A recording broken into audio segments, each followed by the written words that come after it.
CS kuy, apa kabar CS ku? Kembali lagi di channel kita Kru Sinopsis. Dimanapun kalian berada, semoga disehatkan dan diberi rezeki yang manfaat.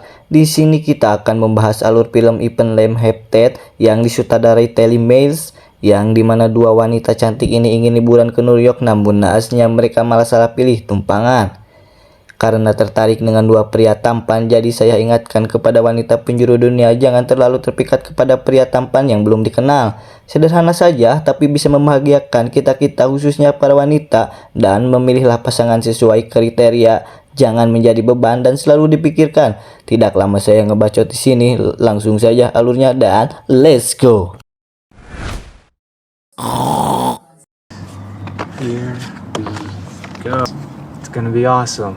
Katie, don't be such a puss. Di awal film kita diperlihatkan dengan sekumpulan pemuda-pemudi Taramandi yang dimana mereka sedang asik minum tuak dan mengkonsumsi obat-obatan terlarang seperti halnya tramadol.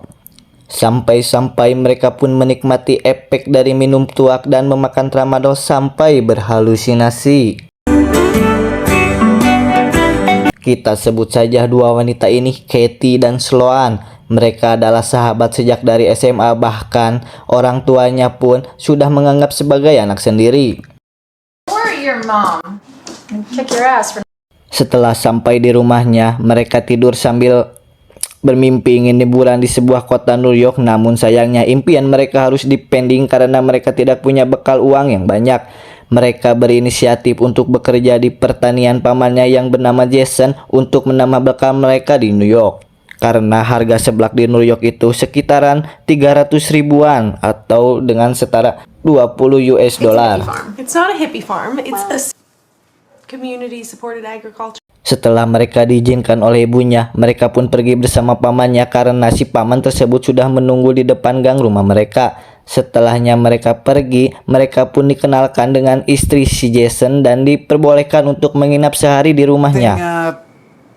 You know where it is? Gemma must have some magic pussy.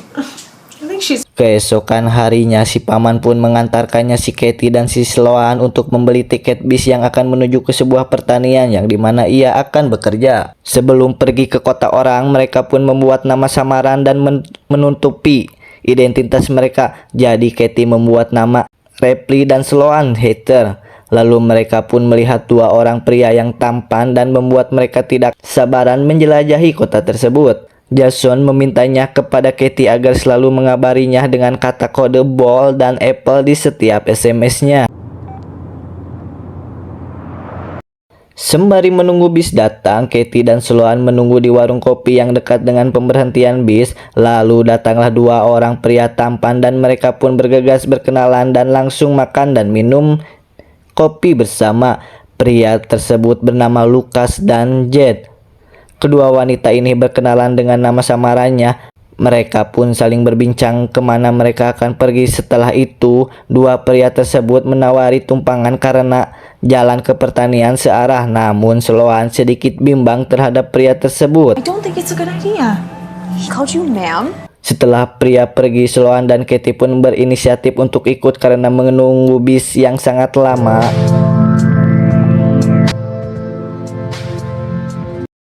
Setelah di perjalanan menuju pertanian sudah dilewati, mereka inisiatif membawanya ke rumahnya dengan alasan karena di bumi daya sesaha. Nampak Katie dan Sloan sedikit ketakutan, mereka pun berpegangan tangan.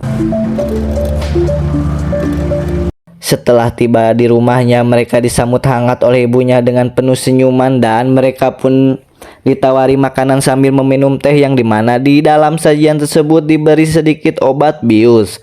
Selang sedikit lama, Sloan yang terbiasa memakai narkotika, ia menyadari bahwa mereka telah dibius. Nampak berpikir panjang, mereka pun sempat melarikan diri, akan tetapi usaha untuk kabur itu sia-sia saja.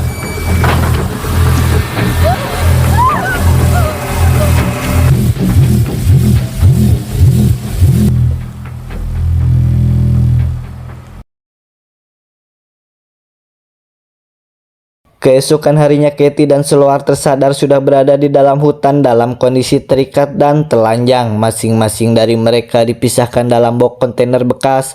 Kini jiwa barbar mereka telah hilang, yang ada hanya ketakutan dan kecemasan.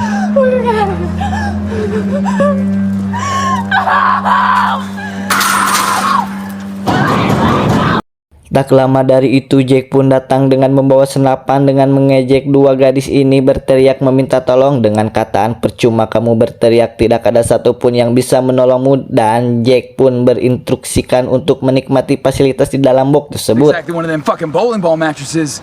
Tak lama dari itu datanglah seorang pria yang bernama Boris. Boris ini merupakan salah satu bagian dari kelompok yang ternyata sedang memegang handphone Katie.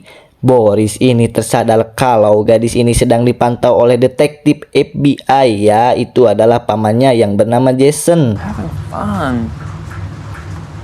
Selanjutnya Katie dan Sloan dipaksa mandi oleh pria bejat ini. Tiba-tiba munculnya sheriff yang bernama Andrews yang mencoba untuk menyelamatkan gadis ini, dan faktanya si sheriff ini bagian dari penculik gadis yang seolah-olah acting menyelamatkan Katie dan Sloan.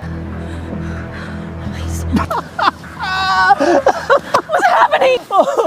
I couldn't keep a straight. No, I'll Dan tentu saja apa yang akan dilakukan sheriff bejat ini? Ya, ia merenggut kue apemnya gadis ini yang bernama Sloan hingga menangis tersedak-sedak. Kedua gadis ini tidak lain tidak bukan dijadikan bahan nafsu para penduduk desa. Setelah itu datanglah pria culun yang bewokan, namun sikap si culun sedikit psikopat karena menyakiti Katie dengan kuntung rokok dan memperkaosnya.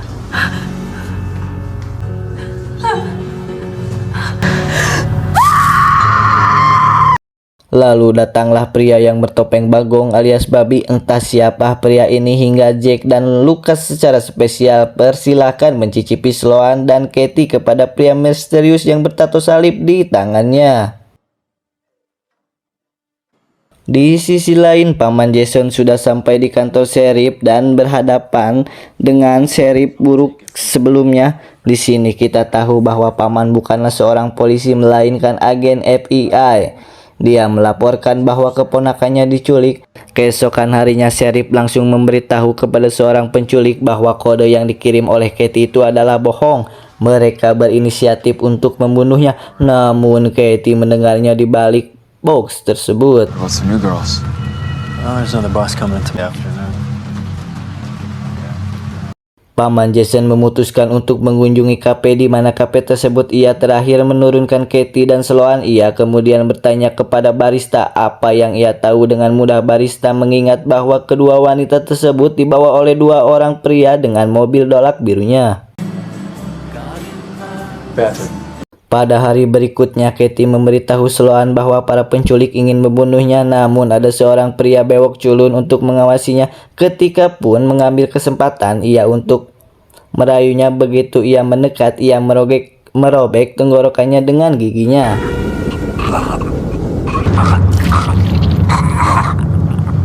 Kedua wanita itu kemudian melanjutkan untuk membebaskan diri dari rantainya. Tidak lama kemudian sheriff tiba di tempat kejadian untuk membunuhnya. Sayangnya Katie dan Sloan pun kabur memakai mobil si sheriff tersebut. Kedua wanita itu bergegas pergi ke kota untuk mengunjungi toko peralatan pertanian seperti halnya parang, bedog, dan pacul untuk membunuh si pria bejat yang memperkaosnya. Kemudian mereka bertanya kepada kasir tersebut apakah ia tahu Boris yang suka memakai mobil dolak tersebut. Ketika Boris tiba di rumah, ternyata Katie dan Sloan sudah menyelinap ke rumahnya. Lalu ia melemparkan bola tenis berpaku kepada wajah Boris. Namun sekarang situasi sudah berubah. Boris memohon untuk melepaskannya dengan imbalan uang di dalam kotak hijau tersebut. Sayangnya tidak semudah itu Katie dan Sloan membiarkannya. Lalu ia dirojok oleh barang rakitannya sampai-sampai Boris tewas di tangan mereka. Lalu di sisi lain sheriff memberitahu paman Jason karena Boris tidak berhasil. Semakin khawatir, paman Jason memutuskan untuk menelepon Katie, tapi kemudian menyadari penyamaran itu, si sheriff pun menodongkan pistolnya kepada si paman itu. Di sisi lain, Katie dan Sloan melihat pria bertopeng babi yang di toko salib di tangannya. Ia mengetahui bahwa manusia bertopeng itu adalah satpam gereja. Lalu Katie dan Sloan pun masuk ke dalam gereja dan membantainya dengan pemukulan baseball. Tidak itu juga, Katie dan Sloan menyeret dengan mobilnya sampai-sampai ia harus tewas dibakar.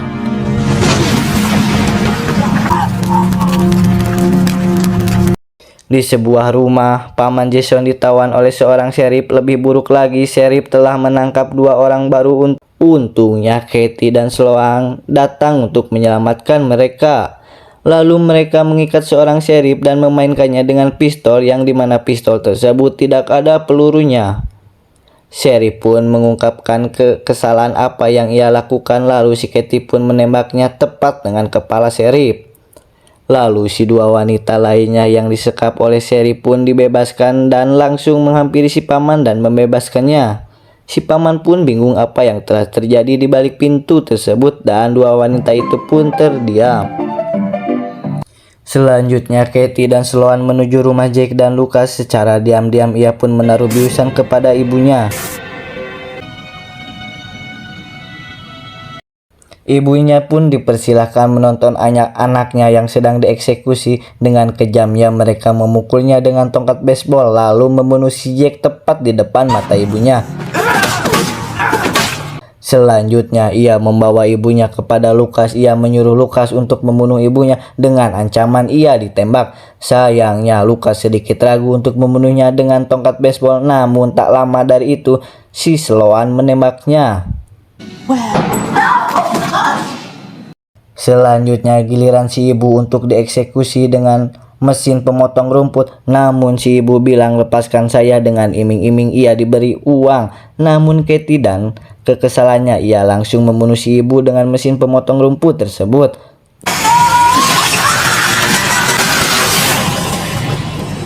Setelah itu Paman Jason bergegas ke rumah Katie, namun nampaknya Katie dan Sloan sudah ada di rumah, seakan-akan tidak ada kejadian apa-apa. Lalu Katie dan Sloan pun bergegas pergi ke bandara untuk liburan ke kota New York dengan uang yang ia ambil dari si ibu tersebut, dan film pun tamat.